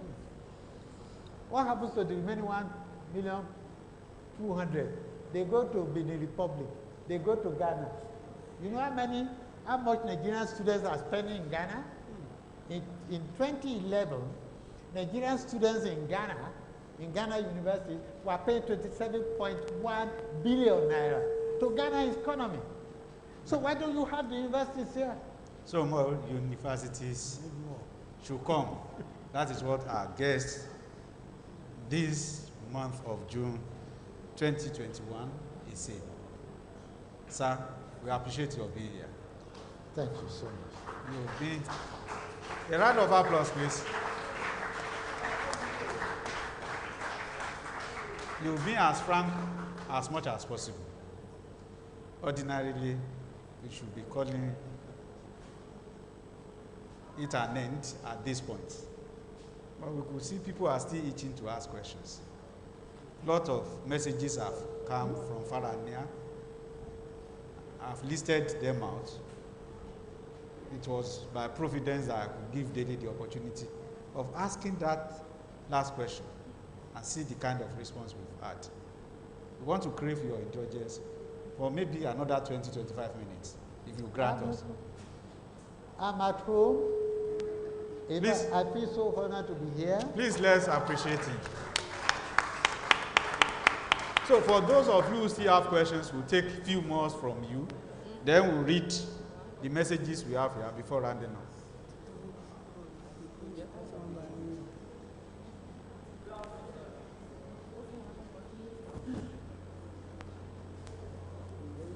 Good afternoon, sir. Please go straight to the question. Yeah, good afternoon, sir. My name is Abdullah Lukman from Farounbi.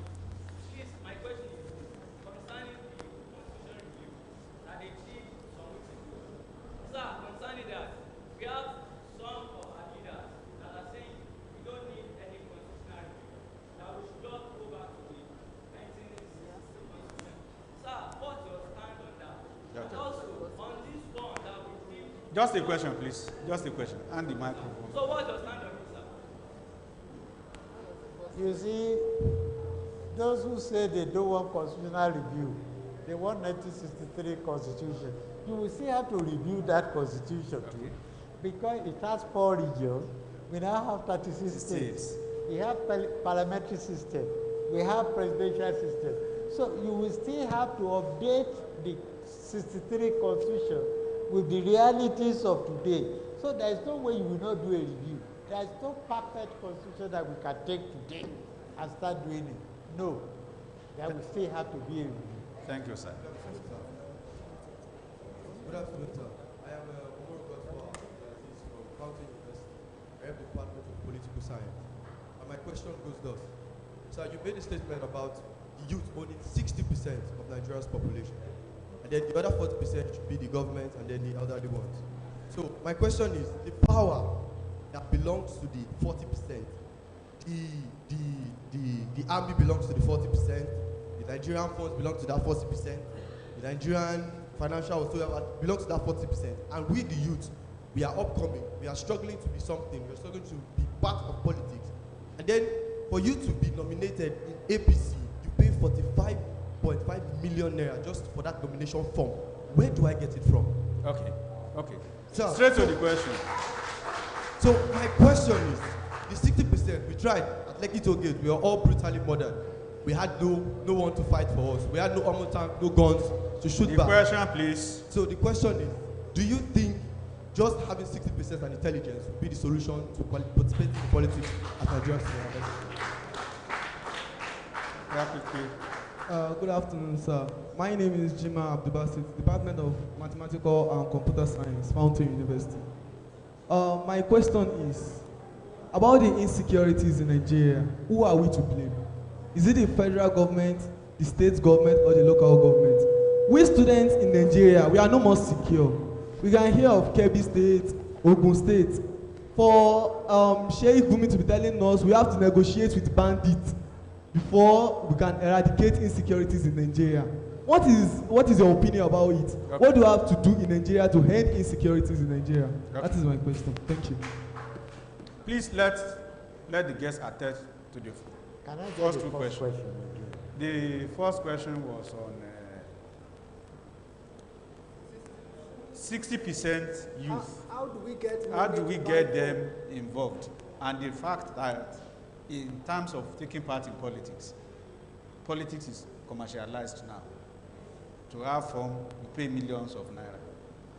They don't have. To blame is the constitution that does not allow for state police and local government police. And let me tell you, there are 440,000 police in this country. That is all. 440,000 police to 205 million people. Can you make sense out of that? How many people will one policeman be providing security for? We don't have enough policemen, we don't have the right architecture, and as for the youth, they have dynamism, they have knowledge, they have it. Sometimes they use it for wrong things. 419, 419 plus, 419 ritual, those are wrong things. You know, you should use your knowledge for things. But I have fanatical belief in the youth. Because I was one time one. Agbawa burati u ba sheri. We don't share me now. So we share you now. But you should do what we did. We worked hard. In my time, young people, alana. So kò sí reason tẹ́ ẹ̀ fi lè lànà fúnra yín ẹ̀yin youths. Kẹ́kọ̀ọ́ máa gírọ́bù káàkiri. Kẹ́ bá ní gbóhùn sókè. Sọ̀rọ̀ sókè. Wọ́n wá ní sọ̀rọ̀ sókè. Wọ́n wá lọ wò wọ́n bí tó ti ń sọ̀rọ̀ sókè wọ́n ń ṣe súyà. Wọ́n tún ń jó Davido àti Wizkid. Wọ́n ń ṣe bẹ́ẹ̀ ṣe máa sọ̀rọ̀ sókè ni pẹ̀lú súyà tẹ́ ẹ̀ jẹ yìí. Ó ti di màálù ni ní challenge. Wọ́n fi ń ṣe súyà wọ́n ń jó tọ́mù bíà tọ́mù gbogbo ẹ̀ mọ́ ní ẹ̀ serious. You think that a struggle is when you are making a struggle for a change, a struggle for improvement. It's not a tea party now. What you are doing were tea parties, and that's why you ended the way you ended. You are doing tea parties. If you saw it as an ideological struggle, you will have had a platform. You will have had a set of objectives. All you were saying was end SARS. Okay, they ended SARS. Does that change your situation? You didn't ask for dialogue with the government. You didn't ask that we have a table of ideas that we want to set for you, things that we want to see. We want to see how government can use ICT. We want to see how government can use sport. We want to see how government can use music industry and so on. You didn't have that. You just have a one line, end SARS. And they said, okay, we've ended SARS. Then you said, no. They said, no. You said end SARS. And it was because you saw it as a joke. Whenever you are eating,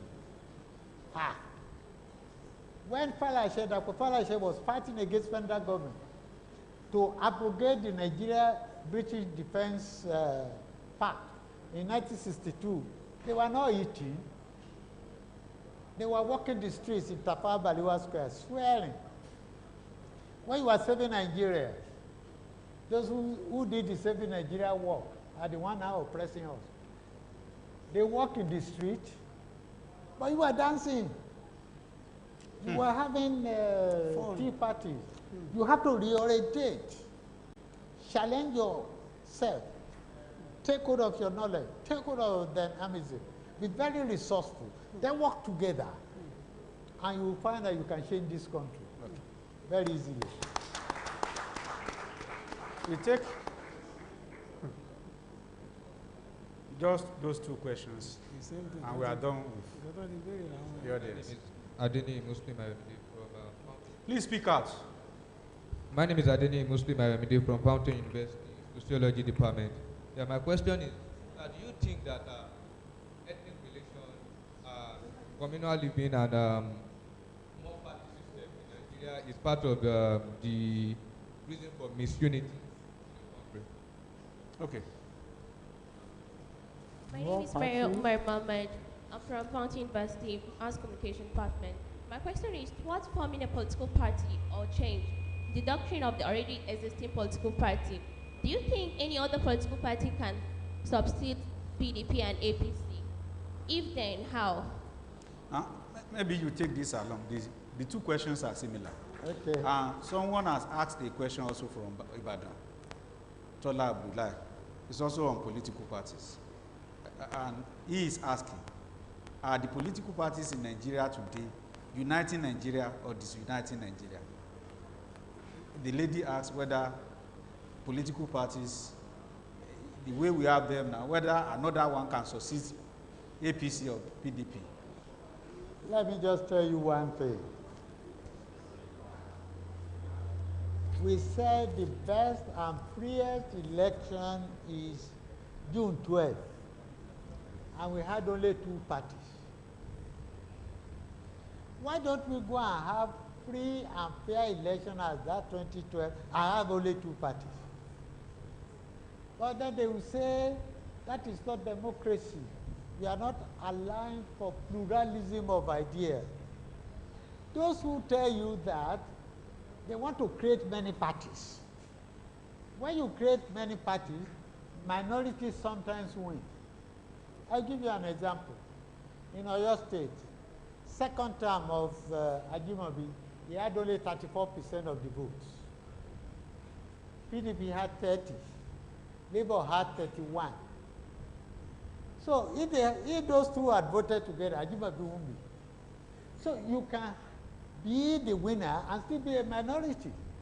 And you have it, when you have more parties, it is in the interest of the establishment that you should have more parties so that they can bring a minority to be winner and they rule over you all. So we need fewer parties than we have. Now you say, can there be a party to replace PDP and APC? Very easily, if they know how to do the work. Nobody thought PDP could ever be defeated. In 1999, PDP had 28 states. By 2003, it became 24. By the time before they were defeated, it became 18. And they got defeated. Because they were so stupid, they didn't see the fact that they were already losing. And they did nothing about it. So, where did the opposition come from? Somebody took the CPC, he took the ACN, he took the AMPP, he took the ABGA, and he formed it into a dustbin. Part of PDP. And part of PDP, they call themselves new PDP, they're all back now, sad, without apologizing for the problem they create. This is the only country that people will mislead their followers and they will not apologize. They will not say, we are sorry. We caused this problem. Nobody accepts vicarious liability for what he has done. The PDP must apologize to this nation because without their incompetence, ineffectiveness, this government wouldn't have come. So if they haven't allowed this government to come, we'll be complaining today. So they first have to apologize to us. And those who package this government, the new PDP, all of them, the APGA and all of them, they are now complaining. Can you imagine that man from Mimo, the former governor, complaining? He was the one who led the APGA into APC. Didn't they know what they were doing? What was their negotiation? What were the demands? What was the mandate? They had none. When we were forming the PDP, El-Rufai led the North with a mandate. This is what the North wants. Obasanjo looked at it, he didn't sign it, but he did them. You now go, so it is possible. We can displace all of them, 60% of the youth. We can gather together and drive all of them away. But I hope you are going to do better. I hope you yourself will be ideologically based. I hope you yourself will be focused. I hope you yourself will have a dream for Nigeria. The greatest problem we have in Nigeria is that we don't have a Nigerian dream. When you are an American, they talk of an American dream. It doesn't matter whether you are Republican or you are Democrat, you are subscribing to that American dream. And that is why it doesn't matter whether the government changes, the dream does not. Do we have a Nigerian dream? None. We should begin to think of a Nigerian dream. Before we go on the program today, the last question, and it's going to be in Yoruba. It has to do with Osun.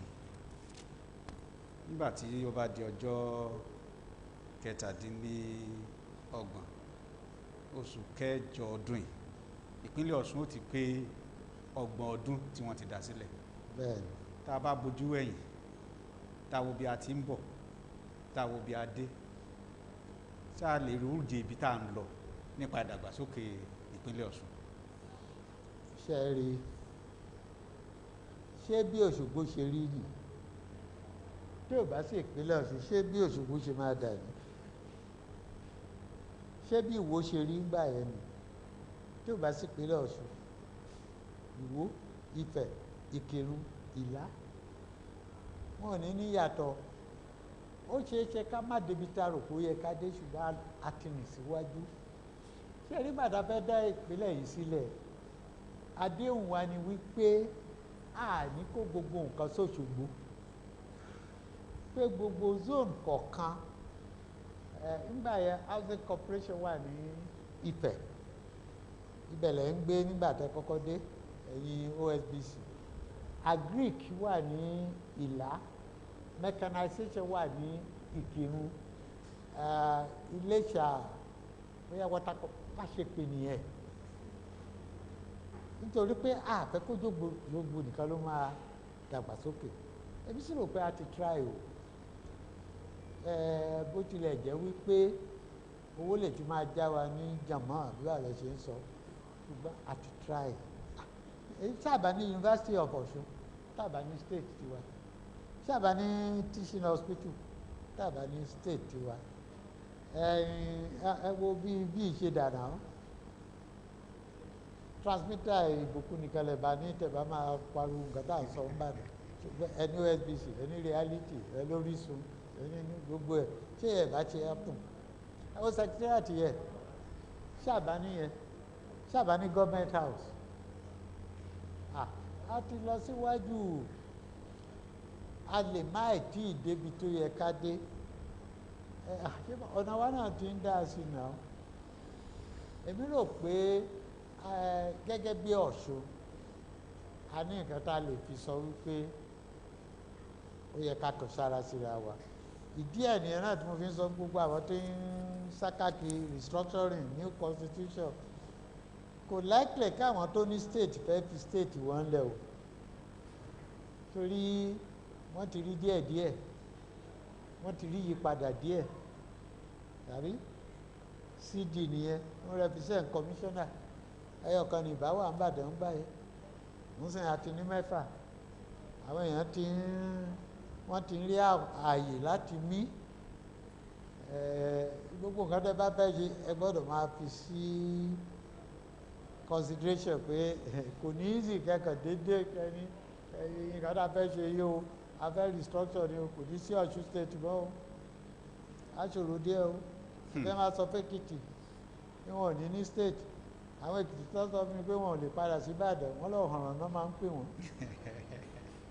so gbogbo yẹn lẹ gbọ́dọ̀ wọn ní gbogbo àwọn míì tó ń pariwo lórí social media wọn ò rin Nàìjíríà báwa ṣe rí bẹ́ẹ̀ ń ṣe mọ́ wọn ò mọ́ wọn kà wà ní abroad ni wọ́n ti torí wọ́n gbádùn ní Amẹ́ríkà wọ́n ní ká máa da Nàìjíríà mo ní tó bá bẹ̀ sí jà ní ilẹ̀ Yorùbá tó ń mú kíní tí máa ń yàgbẹ́ látọjú òfurufú yẹn àwọn plane yẹn tó bá ní kó wá máa yàgbẹ́ lé wa lórí ṣé àwọn máa wálé kájọ wa máa yà lé wa lórí so ọ̀rọ̀ wa gbèrò ó dẹ̀ gbà ọgbọ́n. èrò lọ́bẹ̀ẹ́ gbẹ̀gìrì. Please let's appreciate our guests with a thunderous applause, please. Ìpínlẹ̀ Ọ̀ṣun tẹ̀síwájú, Ọ̀ṣun sun rere, èrò sí lọ́gbẹ̀ẹ́ gbẹ̀gìrì tá a bá rò yóò sàn, àtúpẹ́ lọ́wọ́ yín pé a pè yín ẹ sì jẹ́ wa bí àlejò pàtàkì lóṣù kẹfà ọdún yìí ẹ máa ṣe àgbà yín ò rọrùn alẹ́ yín ti ń dáa kò ní dàrú. We really appreciate you. That is appreciating our guest of the month this month, Ambassador Dr. Yemi Farounbi. Please let's appreciate him. For all of you who have joined us on this program, most especially those in the academic sector, we appreciate you. Staff of OSBC, it's your program, your baby, and your project. You've done well. To the representative of the All Progressive Congress caretaker chairman in the state, Kola Olabisi, this is your constituency. So you are welcome home. To our past chief executives, Prince Adeyeye Oyedokun, Prince Kayode Adedire,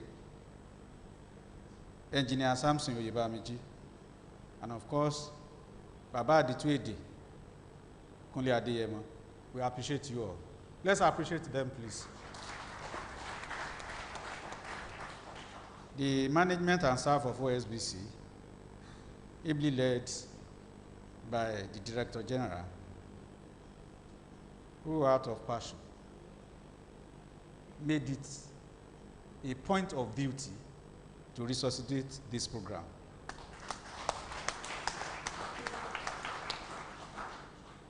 Rashid Folarami, we appreciate you once again.